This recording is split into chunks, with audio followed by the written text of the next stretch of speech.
Picture a Saturday evening in May. Asheville, North Carolina, a mountain town where nothing dramatic is supposed to happen on a weekend. Inside a shopping plaza, there's a resale clothing shop, the kind where teenagers hunt for cheap denim and vintage tees under buzzing fluorescent tubes. A young employee is working the floor, straightening hangers, folding sweaters, half on autopilot. The door chimes, a woman walks in with a teenage girl. Nothing about them stands out. They drift toward the racks like every other customer that day, and then the employee freezes. She glances at the girl, looks away, glances back. Something in her memory is knocking, quietly at first, then louder. That face, she's seen that face before, not in person on a screen. Bar months earlier, she'd been watching a documentary series on Netflix, and at the very end of one episode, a poster flashed by a missing child. 2 photos side by side, a little girl, and a computer-generated prediction of what that little girl would look like as a teenager. The teenager browsing the racks 10 feet away from her looks exactly like that prediction. Her pulse starts hammering. Her hands won't stay still. She walks to the back, finds her manager, and says something no retail worker ever expects to say on a shift. "I think the missing girl from Netflix is standing in our store right now." The manager doesn't laugh it off. The manager picks up the phone and dials 911. Within minutes, patrol cars pull into the parking lot. Officers walk in, calm and casual, and approach the woman and the girl near the counter. They ask for names. They ask for birthdays. The answers come back smooth and rehearsed and completely fake, because these two have been giving fake answers for a very long time. What happens next, right there beside a checkout counter stacked with secondhand jeans, is the end of one of the strangest disappearances in modern American history. That teenage girl had been missing for 6 years. 6. An entire country had looked for her. Federal investigators had chased her mother across state lines in their files and databases. And the whole time, she was hiding in plain sight, living, shopping, growing up under a name that belonged to nobody, more than 1,000 kilometers from the town where she was last seen. This is the story of a child taken not by a stranger, but by her own mother. The story of a father who refused to let the world forget his daughter's face, and the story of how a few seconds of screen time on a streaming platform did what 6 years of police work could not. But before we get to that store in North Carolina, we need to rewind, back to a quiet suburb outside Chicago. Back to the summer of 2017. Her name was Kayla Unbehan. Born in Georgia in the first week of January 2008. By 2017, she was 9 years old and living in South Elgin, Illinois, one of those tidy Midwestern towns where the streets are wide, the lawns are trimmed, and parents let their kids bike to the corner without a second thought. The kind of place where the biggest news of the week is usually a school fundraiser. Kayla was small for her age, barely 4'4", somewhere around 60 pounds, with long sandy blonde hair and blue eyes. Her father, Ryan Iserka, described her as the tiniest, gentlest kid you'd ever meet, the type who worried about everyone else's feelings before her own. She had her own little sense of style, too. Flowy dresses, dangly jewelry, a free-spirited bohemian look that made her seem older in soul than she was in years. She had some food allergies her family managed carefully. She lived with her dad, her stepmother Lisa, and 2 stepsisters in a blended household that, by every account, was working. If you passed Kayla on a sidewalk in South Elgin that summer, you would not have looked twice. She was, in every visible way, an ordinary American kid, which is exactly what makes what happened next so chilling. It was 4th of July weekend, flags on porches, fireworks stands on every corner, parade routes chalked out on main streets across the country. Kayla's biological mother, Heather Unbehan, arrived to pick her up. This was routine. Heather had court-approved visitation, a regular scheduled window of time with her daughter. She'd exercised it dozens of times. Brick the child up, spend the day together, bring her back. Simple, predictable, legal. On July 4th, mother and daughter went to watch an Independence Day parade in a nearby town, a completely normal outing. Nobody blinked. On July 5th, Ryan finished his workday and drove to collect Kayla, exactly as the custody schedule required. When he arrived at the home where Heather had been staying, relatives were gathered inside having dinner. Ryan asked the obvious question, "Where's my daughter?" The answer he got would echo in his head for the next 6 years. They told him Kayla and Heather had gone on a camping trip, somewhere up in Wisconsin. They weren't sure exactly where and hadn't come back yet. Ryan pulled out his phone and called Heather straight to voicemail. He called again. Voicemail? He tried Kayla's phone. Nothing. Again. Nothing. And with each unanswered ring, a cold feeling started climbing up his spine. This wasn't a kid losing track of time at a campground. This wasn't a dead battery. Every instinct he had was screaming that something was very, very wrong. He called the police that same day, and when investigators circled back to question those relatives more carefully, one small detail surfaced. The kind of detail that means nothing in the moment and everything in hindsight. The last time anyone saw Heather, she was strapping belongings to the roof of her car. Not a tent and a cooler, not weekend gear. She was packed like someone who was never coming back. To understand how it got to this point, you have to go back another 14 years. Bryn, 2003. Ryan Izerka and Heather Unbehan were two young creatives studying design at an art school in Atlanta. They fell for each other, stayed together for years, talked about marriage, the full picture, and when Kayla arrived in January of 2008, it looked like that picture was coming together. Then, 2 weeks after their daughter was born, 2 weeks, Heather ended the relationship. No explosive fight, no dramatic scene. It just stopped. Ryan never fully understood why, but he made a decision that says a lot about him. He wasn't going to fight the breakup. He was going to focus on making sure Kayla grew up with both parents in her life. And for years, remarkably, it worked without lawyers. The two of them made a private arrangement. Heather had Kayla most of the time. Brian visited consistently. No courtrooms, no custody war, just two adults trying to be decent about a hard situation. In 2014, Ryan married Lisa, who had 2 daughters of her own, and the new family settled in South Elgin. Kayla remained at the center of his world, but handshake agreements only survive as long as both people honor them, and Heather gradually stopped honoring hers. The informal arrangement broke down, and the dispute landed in court. Ryan would later describe it in a way that was almost weary. They'd stand before a judge, agree to terms, and then Heather would violate those terms, not once, not twice, over and over, until the violations weren't incidents anymore, they were a pattern. Then Heather did something that crossed a hard line. She relocated to Georgia and took Kayla with her, pulling the child out of Illinois without any court approval. For Ryan, that was the breaking point. He filed for full custody. Heather fought back with a strategy that should make every parent's blood run cold. In early 2017, she told the court that Kayla suffered from rare, serious medical conditions so severe that only she, the mother, could properly manage them. The implication was clear: giving the father custody would endanger the child's health. The court didn't just take her word for it. An independent investigator was appointed. Medical records were pulled, doctors were interviewed, evidence was examined piece by piece, and the conclusion was unambiguous. The illnesses didn't exist. There were no rare conditions. Heather had invented a medical crisis and weaponized her own daughter's health to win a custody fight. Ryan's attorney would later put it bluntly in interviews: the mother was interfering with the child's medical care itself. The judge's response was swift. Ryan was granted full authority over every medical decision in Kayla's life, not as a prize but as a shield. And in early 2017, a Kane County judge went further, awarding Ryan full custody. Kayla moved in with her father, Lisa, and her stepsisters. One home, one stable family. The arrangement the court believed gave this little girl her best shot. Here's what's important: Heather lost the custody battle, but she did not lose her daughter. She still had weekly visitation, unsupervised. She could still pick Kayla up, spend the day with her, be her mother. And for a few months, by Ryan's account, things were actually calm. Kayla settled in, the household found its rhythm, but buried in the court schedule was a warning nobody read correctly at the time. On June 7, 2017, Heather had a required court date. She didn't show. No phone call, no request to reschedule, no explanation, just an empty chair, and everyone shrugged it off. People miss hearings, life gets busy, it happens.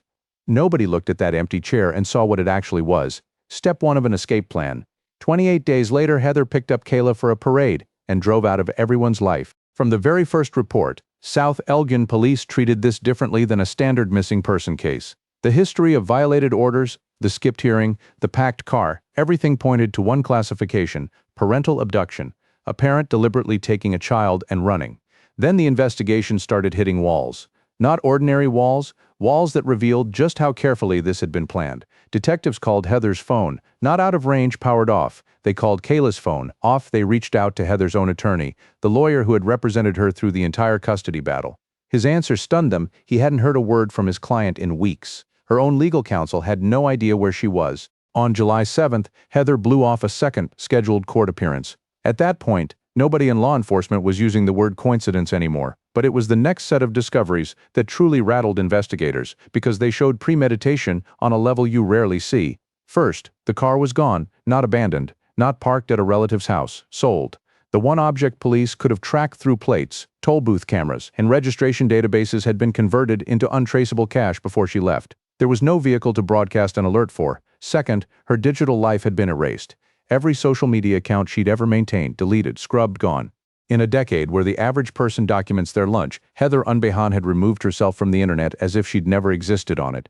Third, the phones weren't just off. They were dead permanently, likely destroyed or thrown away. No GPS pings, no tower connections, no digital heartbeat of any kind. And fourth, the discovery that genuinely disturbed the people working this case: her money went dark. No card swipes, no ATM withdrawals, no bank transfers, no online orders, nothing. From the day she vanished, Heather Unbehan operated entirely in cash. Stop and really think about what that means. In modern America, invisibility is supposed to be impossible. Every purchase is a coordinate. Every login is a timestamp. Every camera on every corner is a witness that never blinks. And yet this woman, not a spy, not a career criminal, a design school graduate, managed to unplug herself completely from the grid. And she did it while dragging a 9-year-old child along for the ride. By late July 2017, prosecutors had seen enough. A felony warrant was issued for Heather Unbehan on charges of kidnapping and child abduction. Kayla's information went into the National Missing Persons System and the National Center for Missing and Exploited Children, the most powerful organization in the country for cases like this. Took her on? Her photo went out to police departments coast to coast. Investigators made a logical bet about where to look: Georgia. Heather had history there, roots, friends, familiarity. People who run scared usually run toward what they know. So the search concentrated around Atlanta. Detectives worked through Heather's family tree: parents, siblings, extended relatives. Every conversation ended the same way: haven't heard from her, don't know where she went. No contact. Maybe that was true. Maybe some of them were protecting her. Police had no way to prove either, and no legal lever to force the truth out. Meanwhile, tips began trickling in from across the map. A blonde girl at a Tennessee gas station. A woman resembling Heather moving into an Arizona neighborhood. A grocery clerk in Texas who swore she recognized the face from a poster. And here's the part of these stories nobody prepares the families for: what those tips do to a father. Every tip started the same way: a phone call, a jolt of adrenaline, the thought maybe this is it. Then came the verification, the waiting, and then the same 2 words, again and again: not her. Hope, it turns out, is not an unlimited resource. Every false alarm burned through a little more of Ryan's supply. Each time, the recovery took longer. Each time, the next surge of hope came a little smaller, a little more guarded, until hoping itself became a discipline he had to practice rather than a feeling that came naturally. And this is where you need to understand what makes parental abduction so uniquely difficult to solve and so widely misunderstood. There was no shadowy stranger here. No white van, no basement, no ransom note. Kayla was living with her biological mother. Walk through that in your mind? A mom pushing a cart through a grocery store with her daughter. A mom at the park. A mom making dinner, tucking her kid in at night. From the outside, it is a perfectly normal, even heartwarming picture. Nobody, not a teacher, not a neighbor, not a cop stopped at the same red light, looks at that picture and sees a crime in progress. That invisibility is exactly why these cases disappear from public attention. And the scale of it is staggering. According to national statistics, family abductions in the United States number in the hundreds of thousands of cases every single year. Hundreds of thousands. That's more people than live in most American cities, yet you can probably count on one hand the parental abduction cases you've ever seen on the news. Kayla Unbehan was becoming one of the invisible ones. Then 2020 arrived, and the world shut its doors. The pandemic didn't just pause daily life, it suffocated missing persons searches everywhere. Volunteers couldn't canvass neighborhoods, flyers couldn't be handed out at events that no longer existed. Federal agencies redirected everything toward the public health emergency. And the news cycle, which had barely acknowledged Kayla to begin with, was now wall-to-wall case counts, lockdowns, and vaccine timelines. Kayla's case sank like a stone. Ryan and Lisa kept the family's Facebook page alive, posting, sharing, updating even when there was genuinely nothing new to say. But the numbers told the story: fewer shares, fewer comments. The world had bigger fires to fight, and a missing girl from an Illinois suburb slowly faded from its collective memory. 1 year became 3. 3 became 5, and time did something quietly cruel. It kept aging Kayla in the real world while freezing her at 9 years old in every photo Ryan owned. Every January 5th, another birthday passed with no address to mail a gift to. Every December, another empty chair at the holiday table. On what would have been her 12th birthday, Ryan did the only thing left to a father with no phone number to dial. He wrote his daughter a letter and posted it publicly online, a message launched into the void, addressed to a girl who might never see it. He told her he hoped she was safe, that he hoped she'd found moments of happiness wherever she was, that he loved her, that the whole family loved her, and that not a single day went by without them missing her. No reply ever came. No sign she'd read it. No sign she even knew he was still searching. And the years brought crueler moments than silence. In the spring of 2019, a story exploded across national news that hit families of missing children like an electric shock. A young man surfaced in Kentucky, battered, shaken, claiming to be Timothy Pitson, a boy who had vanished from Illinois in 2011 at age 6, also taken by his own mother. That mother had later died by suicide, leaving behind a note with one devastating sentence: the boy was safe, but he would never be found. Now 8 years later, someone was standing in front of police claiming to be that boy, claiming he'd escaped. Every network ran it, and in living rooms across America, every parent of a missing child felt the same electric thought: if Timothy can come back after 8 years, Maybe mine can too. Then the DNA results landed. It wasn't Timothy. It was a 23-year-old man with a criminal record, running an elaborate lie. The real Timothy Pitson has never been found. Ryan spoke to reporters afterward and chose his words with painful precision. He said the hoax had stolen a part of his hope. A part, not all of it. He was still holding on to the rest, but the rest was smaller now. Through it all, the house in South Elgin kept a shrine nobody called a shrine. Kayla's bedroom untouched, exactly as she'd left it, and the professionals never stopped working either. In 2020, forensic specialists produced an age progression image that eerie science where experts blend bone structure, family genetics, and software to forecast a missing child's future face. 9-year-old Kayla was digitally aged into a 13-year-old with a longer, more defined face. Think about how strange that is. A father looking at a picture of his own daughter's face, a face he has never actually seen. Ryan went on TV. He gave interviews. The case even landed on a cable true crime program dedicated to hunting fugitives and finding missing kids. Kayla's face aired. Her name was spoken. A hotline number scrolled across the screen. It kept the flame lit, but a late-night cable slot reaches an audience that's already looking. It couldn't reach the one random stranger who would eventually matter. 5 years passed, no breakthrough, no sighting, nothing. Then in the fall of 2022, the world's biggest streaming platform did something almost accidental. On November 1, 2022, Netflix dropped a new episode of its revived documentary series, Unsolved Mysteries, the modern reboot of the legendary 90s show. The episode focused on parental abductions, the families torn apart, the legal loopholes, the reasons these crimes hide so well in ordinary life. Here's what you need to understand. Kayla was not the star of that episode. There was no segment about her, no interview with Ryan, no reenactment of the parade or the empty house. She appeared for a handful of seconds at the very end in a rapid-fire roll call of missing children's posters supplied by the National Center. Her poster showed 2 images side by side. On the left, the 9-year-old everyone had seen 1,000 times, round face, sandy hair, blue eyes. On the right, the computer-generated 15-year-old, the face that existed only as a prediction. Beneath them, a few sparse lines, missing since July 2017, South Elgin, Illinois, taken by her non-custodial mother. A few seconds. Then the screen moved on to the next child, but those few seconds streamed into more than 200 million subscriber households around the planet. Somewhere in the mountains of western North Carolina, one particular viewer watched that episode, and her brain quietly filed that face away. 6.5 months later, that file got opened. May 13, 2023. Saturday evening in Asheville, North Carolina, a city tucked into the Blue Ridge Mountains, roughly 1,000 kilometers from South Elgin. Inside a regional shopping center sat that resale clothing store we started with, part of a national chain where teens trade in and buy secondhand fashion. Around 7 o'clock, the door opened, a middle-aged woman and a teenage girl walked in and began browsing. To 99.9% of humanity, they were wallpaper, just another mother-daughter shopping trip. But the employee working that evening was the 0.01%. According to Asheville police, this employee had an almost unbelievable double connection to the case. Years earlier in childhood, she had actually known Kayla personally, and months earlier, she had watched that Unsolved Mysteries episode, the one with the poster, the 2 faces, the age progression. A police lieutenant would later explain that the Netflix appearance had refreshed her memory and made the connection click into place. The show didn't introduce her to Kayla. It reminded her. Childhood memory plus a streaming documentary, 2 threads crossing in one person's mind at the exact moment the missing girl walked through her door. She found her manager. She said the words. The manager called 911 without hesitation. At 7:26 p.m., Asheville officers walked into the store. The woman and the girl were still there, still browsing, completely unaware the walls were closing in. Officers approached politely and asked for identification, names, dates of birth. The answers came instantly and smoothly. Fake name, fake birth dates.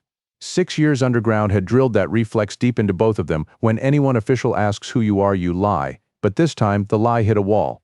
Police had the tipster's information. This girl is Kayla Unbehan, missing from Illinois since 2017, taken by her mother. The fake names matched nothing in any database, but the physical description, the age, and every detail from the tip lined up perfectly with the National Missing Persons File. Asheville contacted South Elgin. South Elgin confirmed it. This was Kayla, born January 5, 2008. Missing since July 5, 2017, and the felony warrant for Heather Unbehan was still very much alive. 6 years of flawless invisibility ended in the checkout area of a second-hand clothing store. Heather Unbehan, now 40 years old, was handcuffed on the spot and booked into the county jail on the original charges. Bail, $250,000. Kayla, 15 years old, was placed into the care of North Carolina's social services, separated from her mother for the second time in her life. The first time by a judge's signature. This time by Steele, South Elgin's police chief, when the news reached him, summed up 6 years in 2 words: Very happy, and an Asheville lieutenant delivered the line that made headlines everywhere. This was the first case ever cracked by the Unsolved Mysteries reboot.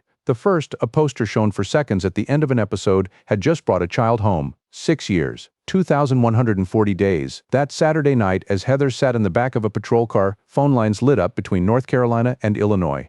South Elgin police dialed a number they'd been hoping to dial for over half a decade, and Ryan Izerka answered the call he'd rehearsed in his head 2,000 times. Your daughter is alive. Your daughter is in North Carolina. Your daughter is waiting for you. A spokesperson for the National Center, who also spoke for the family, described those first days as something the family was still struggling to absorb. You pray for a moment like this, she said. You wish for it, and then suddenly, it's real. And through all of it, she said Ryan had exactly one priority every time she spoke to him: making sure Kayla was okay, nothing else. The very next day, Ryan got in his car and drove over 1,000 kilometers, Illinois to North Carolina. He didn't wait for flights or paperwork or arrangements. He drove, and at the end of that road was his daughter. Authorities confirmed she was physically healthy and in good spirits. But the girl waiting for him was not the girl he remembered. He'd said goodbye to a 4'4" 9-year-old in a flowy dress and dangling jewelry. He was reunited with a 15-year-old, taller, older, a different voice, a face he only knew from a computer's prediction. He brought her home to South Elgin. Back to the house.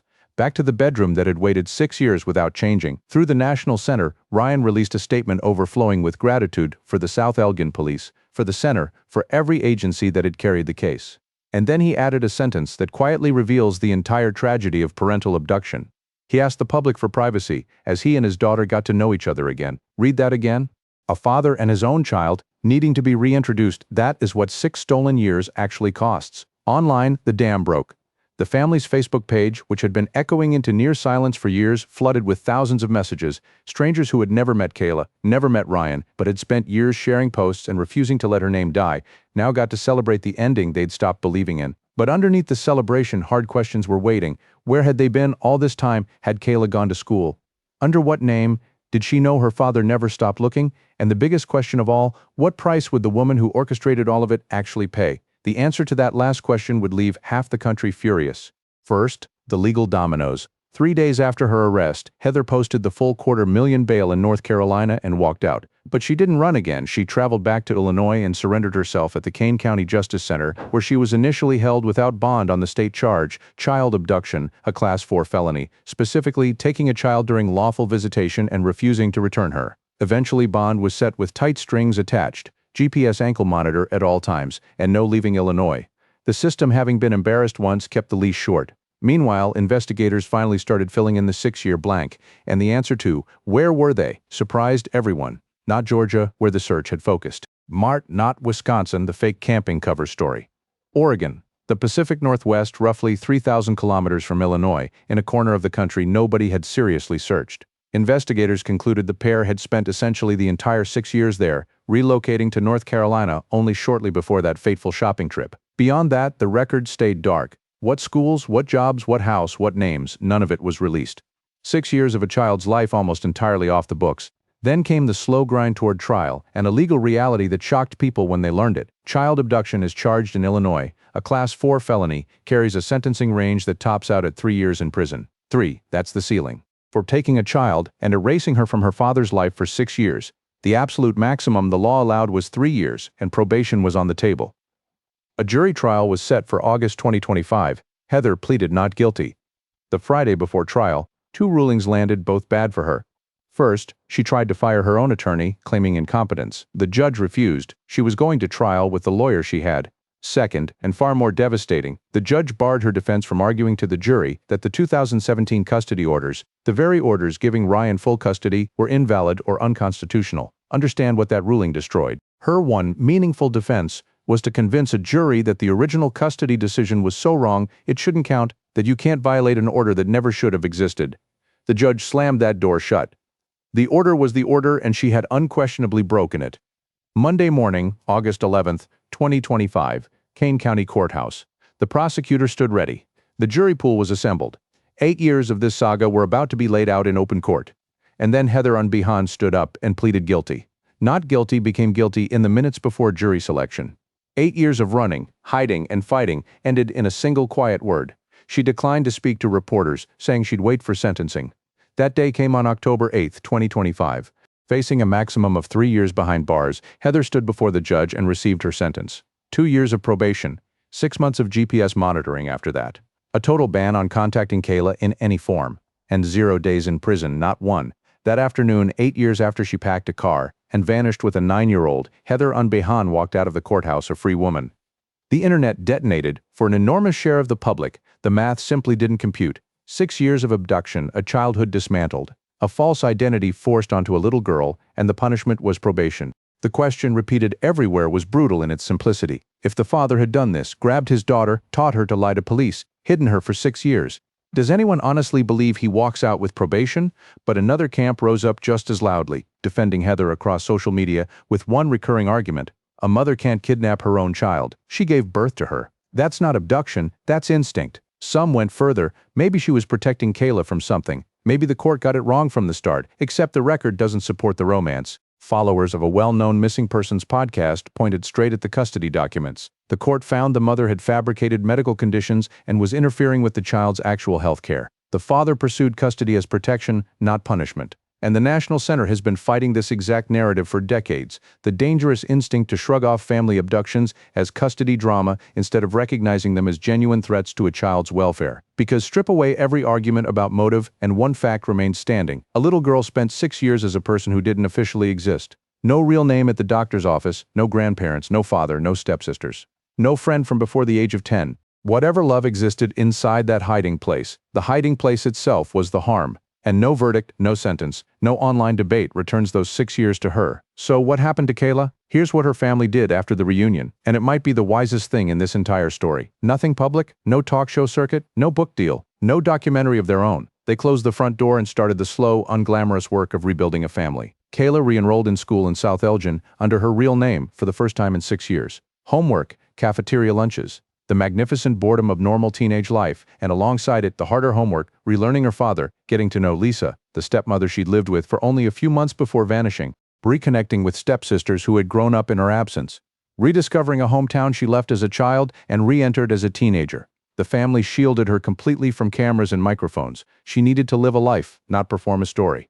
Then, in August 2025, right as her mother's guilty plea hit the news, Ryan and Lisa shared an update through the National Center. Kayla was 17. She was thriving, surrounded by friends, soaking up every moment of her senior year of high school, living, in their words, the life of a normal, happy teenager.